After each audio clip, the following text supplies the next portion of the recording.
নমস্কার বন্ধুরা, আবারও রাজাবাজার খবরের চ্যানেলে আপনাদের সকলকে জানাই স্বাগতম।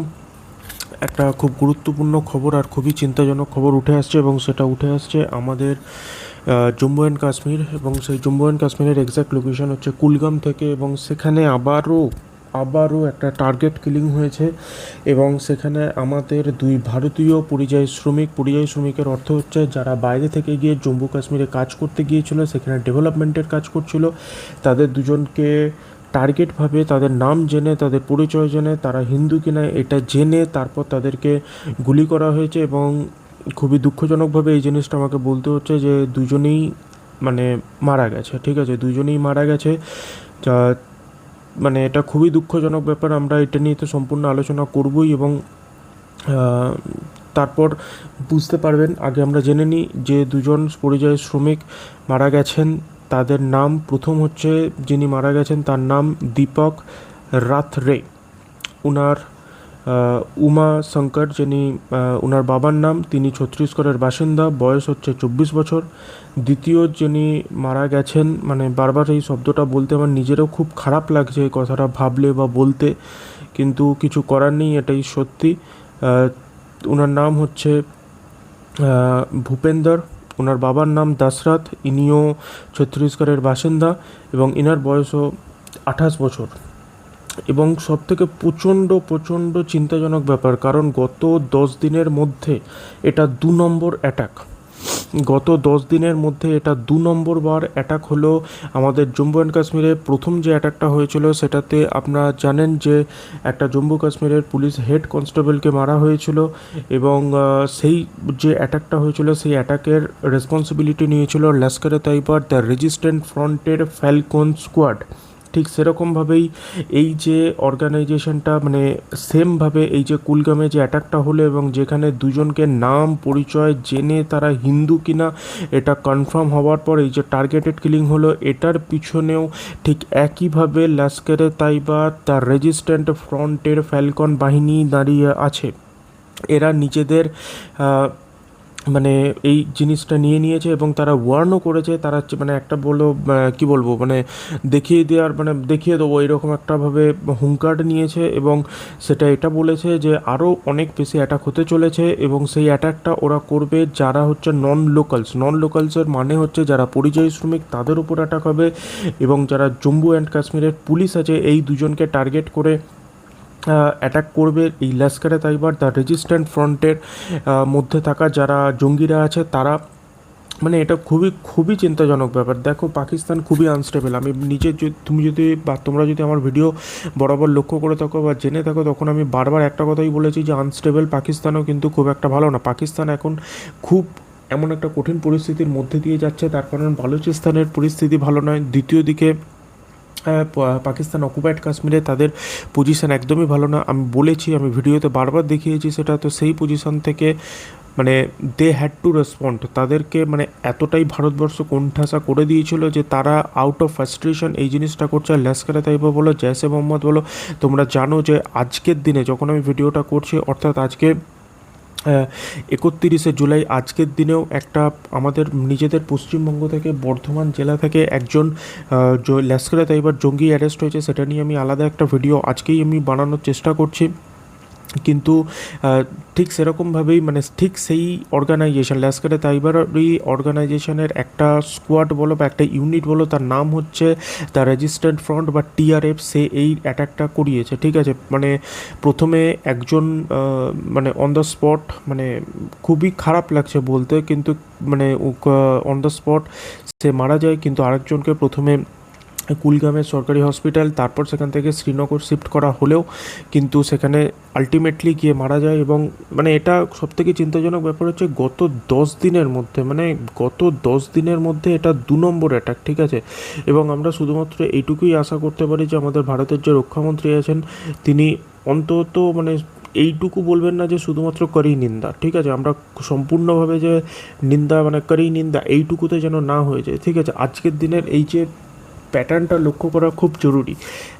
আজকের দিনে তোমরা জানো যদি না জেনে থাকো তো এই জিনিসটা বোঝাটা খুব জরুরি। পাকিস্তানের গণ্ডগোল তো তোমরা বুঝতেই পারছো, বালুচিস্তানের অবস্থা কোথায় গেছে।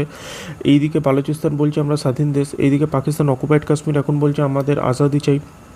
এবং ঠিক সেই পজিশনে দাঁড়িয়ে আজকে দুপুর তিনটের সময় পাকিস্তানের যে সেনাবাহিনীর যে আসিম মুনির আছে, যে ওই ফিল্ড মার্শাল করে ফেলেছে যে নিজেকে, সেই আসিম মুনির একটা প্রেস কনফারেন্স করেছে এবং সেই প্রেস কনফারেন্স করে এই জিনিসটা বলেছে যে গোটা যা ঘটনা পাকিস্তানের মধ্যে হচ্ছে সেই সমস্ত কিছুর পিছনে দাঁড়িয়ে আছে ইন্ডিয়া এবং হচ্ছে কি এবং কিছু কিছু পার্টিকুলার মানে চ্যানেল বলো বা কিছু পার্টিকুলার অর্গানাইজেশনের নামও নিয়েছে, ঠিক আছে, ইউনিটের নামও নিয়েছে। যাই হোক, সেটা আলাদা বিষয়, সেটা নিয়ে আমি আর বেশি ডিটেলসে যাচ্ছি না। কিন্তু আজকেই দুপুর তিনটের সময় পাকিস্তানের যে আসিম মুনির আছে সে দোষ দিল ভারতবর্ষকে, যে ভারতবর্ষ এর জন্য দায়ী। এবং আজকেই ঠিক সমানভাবে মানে প্রেস কনফারেন্সটা হবার সাথে সাথেই বিকেলবেলা সন্ধ্যেবেলার দিকে এরকম দুজনকে টার্গেটেড কিলিং, যারা কিনা বাইরে থেকে এসেছে, মানে এই জিনিসটা বোঝাটা মানে মানে এই জিনিসটা বুঝতে পারছো, লোকালস নন, টার্গেট হচ্ছে বাইরে থেকে যারা গেছে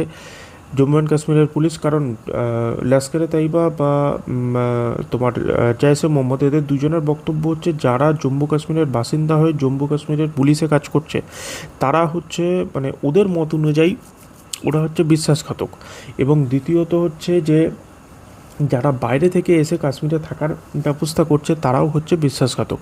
তো এদের দুজনকে শেষ করে দিতে হবে, ঠিক আছে। তো এই পরিস্থিতি, ঠিক আছে। তো এখনও অবধি এই খবরটাই উঠে এসেছে এবং ভারত কী কী স্টেপ নিচ্ছে, অবশ্যই একটা তো বিশাল বড় সার্চ অপারেশন লঞ্চ হয়ে গেছে। মানে আমাদের যা যা ইউনিট আছে, মানে আরআর ইউনিট থেকে শুরু করে প্যারার সমস্ত ইউনিটকে নামিয়ে দেওয়া হয়েছে। এবং দেখুন, বিষয়টা হচ্ছে যে এই দুজনকে মেরে শেষ হবে না, ঠিক আছে। কারণ এইরকম পাকিস্তানের কাছে, এই লস্করে তাইবার কাছে এইরকম তার রেজিস্ট্যান্ট ফ্রন্টে প্রায় 1,000-1,500 সৈনিক আছে, 1,000-1,500 এরকম টেররিস্ট আছে। তারা তো আর সৈনিক নয়, আমার বলতে ভুল হয়ে গেল, কিন্তু ঠিক আছে, 1,000-1,500-এর কাছাকাছি জঙ্গি আছে, ঠিক আছে। কিন্তু সবাইকে তো আপনি কিভাবে মারবেন, ঠিক আছে, যতক্ষণ না আপনি সেই হেডটাকে করছেন, যতক্ষণ না সেই জিনিসটাকে সমূলে আপনি উৎখাত করছেন, যতক্ষণ না অবধি সেই একদম মানে মাটির ভেতরে লুকিয়ে থাকা সেই জ্বর থেকে যতক্ষণ না একদম মানে কি বলবো মূল থেকে যতক্ষণ না অবধি আপনি সেটাকে তুলে ফেলে দিচ্ছেন, ততক্ষণ অবধি এই জিনিসটা কোনো দিনও শুধরাবে না, ঠিক আছে। তো এটা খুবই চিন্তাজনক ব্যাপার, তার কারণ যত বেশি পাকিস্তানের ইন্টারনাল পরিস্থিতি খারাপ হতে থাকবে তত বেশি কিন্তু এই জৈশে মোহাম্মদ এবং লস্করে তৈবা কিন্তু অ্যাটাক করবে। মানে আমি কতবার এই ভিডিওতে বলেছি, আমি কতবার আপনার পুরনো ভিডিওগুলো দেখলে আপনি বুঝতে পারবেন, আমি বারবার বলেছি যে পাকিস্তানের ক্ষেত্রে এই সিচুয়েশনটা কিন্তু হ্যান্ডেল করার জন্য পাকিস্তান একটাই কাজ করবে, ভারতের ওপর এই জঙ্গির অ্যাটাক করা, ঠিক আছে। আপনি দেখেছেন যে পাকিস্তান, আমি ভিডিওও বানিয়েছি সেটার ওপর, যে দিল্লিতে যেটা আছে, দিল্লিতে অ্যাটাক করার একটা প্ল্যান ছিল। গুজরাটের ক্ষেত্রে তারা প্রথমে 8জনকে ধরেছে, তারপর গুজরাটের ক্ষেত্রে গিয়ে সেই 8জন থেকে খবর পেয়ে আরও প্রায় 17জন, টোটাল প্রায় 20 জনের কাছাকাছি জৈশে মোহাম্মদের জঙ্গিকে শুধুমাত্র গুজরাট থেকে ধরেছে।